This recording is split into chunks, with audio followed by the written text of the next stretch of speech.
Hello guys, welcome back to our channel. We are so excited to have you again.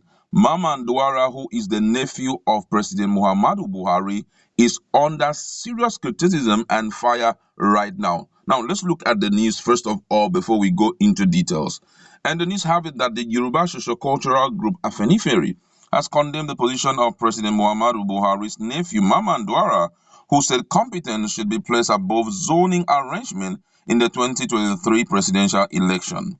Regarded as the most powerful personality in Buhari administration, Daura had in an interview opened up and said the most qualified person from any part of the country should succeed his uncle. However, the Afenifere group rejected Daura's position, saying the country must continue with the common understanding of power rotation between the North and the South. The spokesman of the group, Joe Odumakin, in a telephone interview with Daily Trust, said the South was not undermined of the fact that the North would want to have a shot again in the presidency after Buhari. According to him, the South envisages many candidates to indicate interest in the presidency in 2023, but the country must stand firm and respect the zoning agreement.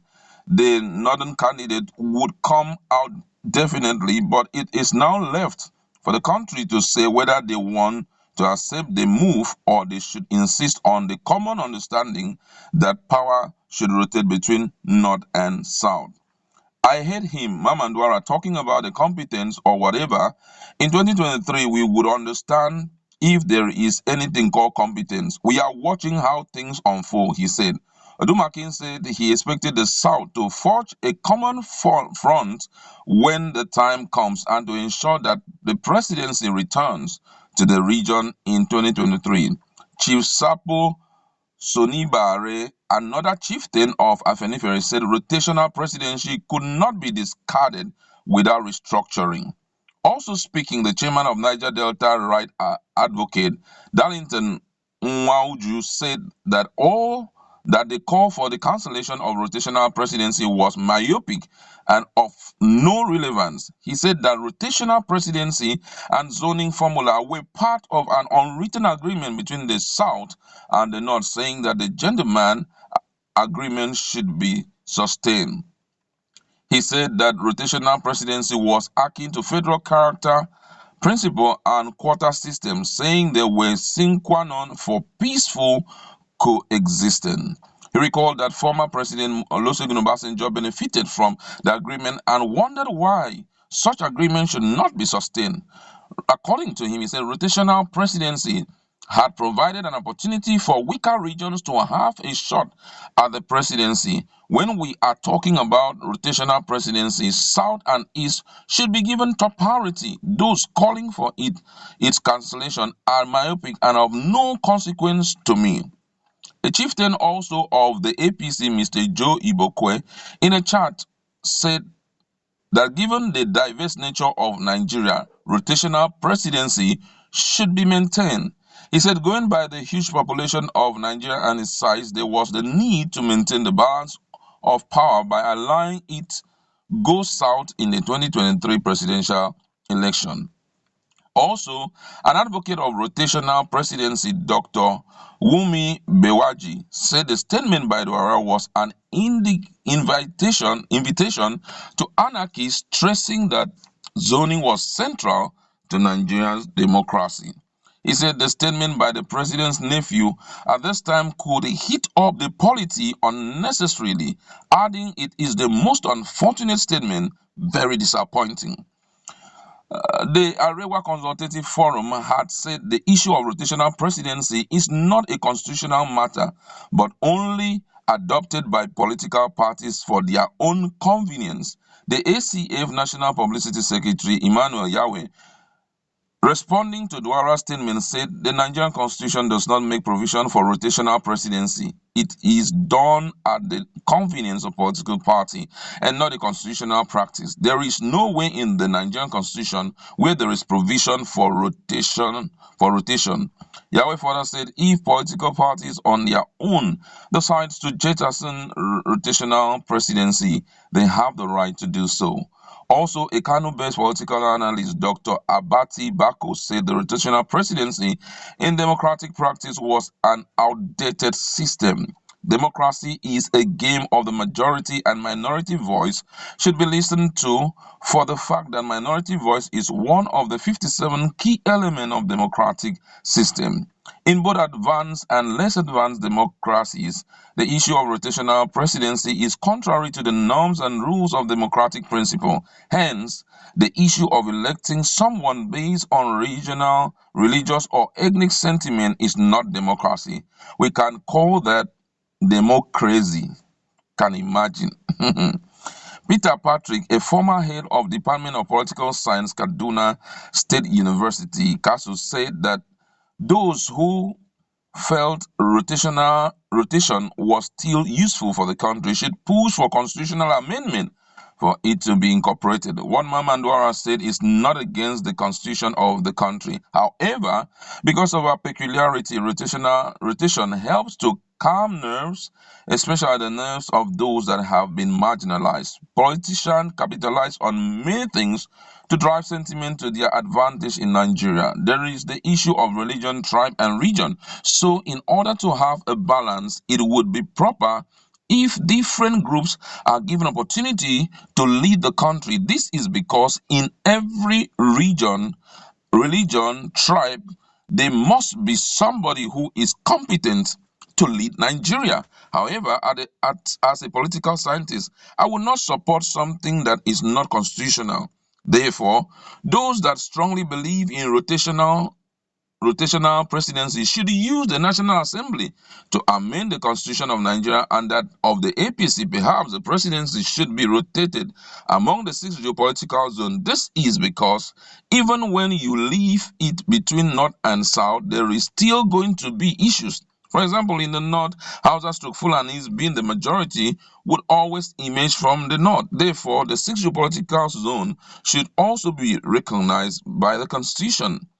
Patrick, however, advised political parties, especially the leading ones, to also always consider the unity and development of the country to whatever decision that they take. So many other persons have also added their voice to this, and this is going to shock most of our politicians who are always never thinking of their zone. No wonder the likes of Biafra, that's Mazi Nnamdi Kanu, talks about secession because, hey, there is no hope based on what we have heard. Now, apart from what Mmaman Daura said, if you listen to those who have spoken after the issue of Mmaman Daura was analyzed, you will notice that all the Southerners were supporting it. They call it a gentleman's agreement and an understanding that everyone needs to accept based on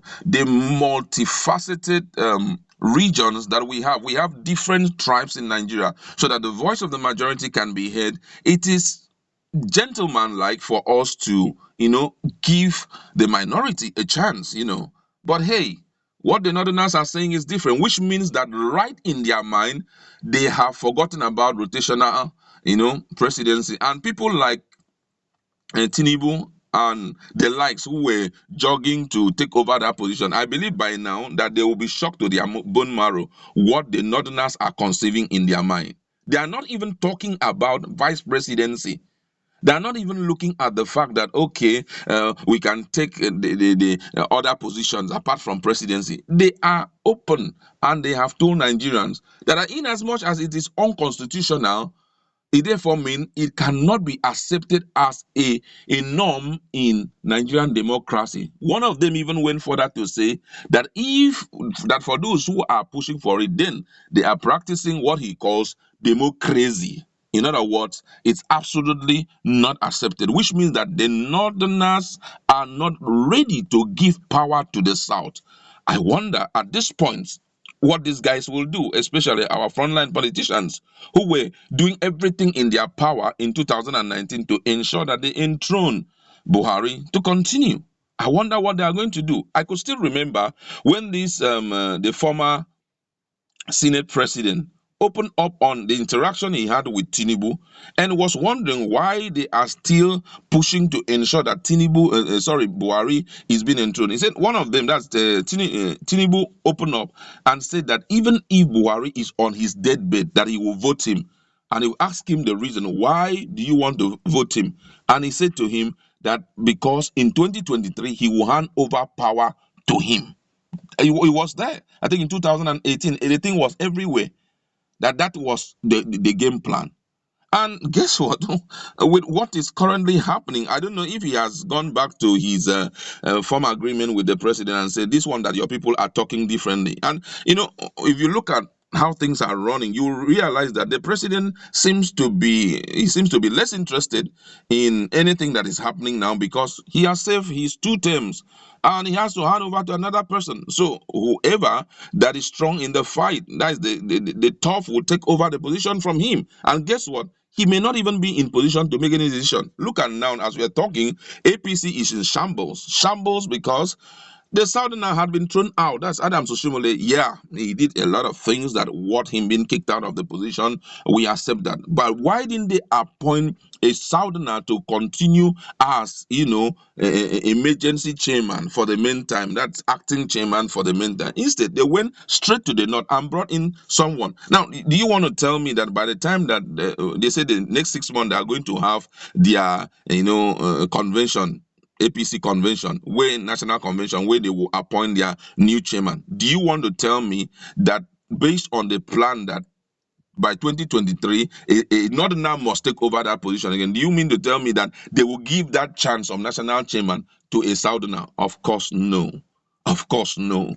It's still going to go back to the north, so that by the time it gets to the north, they can sit back and begin to influence even those who will be members of the National Working Committee. So the hope of the South getting power by 2023 is totally demolished. If we don't care, if they even like, they can leave us with at least a teaspoon of vice presidency, where he will go and stay just like our dear brother and pastor is, what he's doing currently, without saying anything. Things are happening, nobody's saying anything. I think that at this point, most of these people, by the time they hear this kind of information, they'll have a rethink. It's either we form a formidable party, a very formidable party, and pick someone who is very influential in the north to be the vice. Because outside that, if we still want to go on the platform of APC and PDP, it's totally not going to be possible. Now, look at what is happening right now.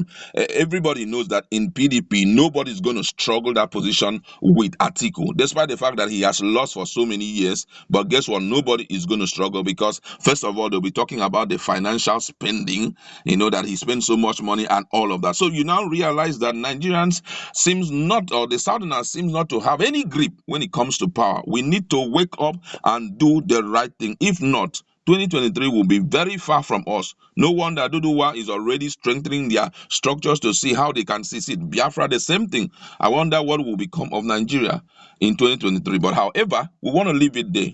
You've heard everything. Just go to our comment section and let us talk about this. What do you think will possibly happen if by 2023 the power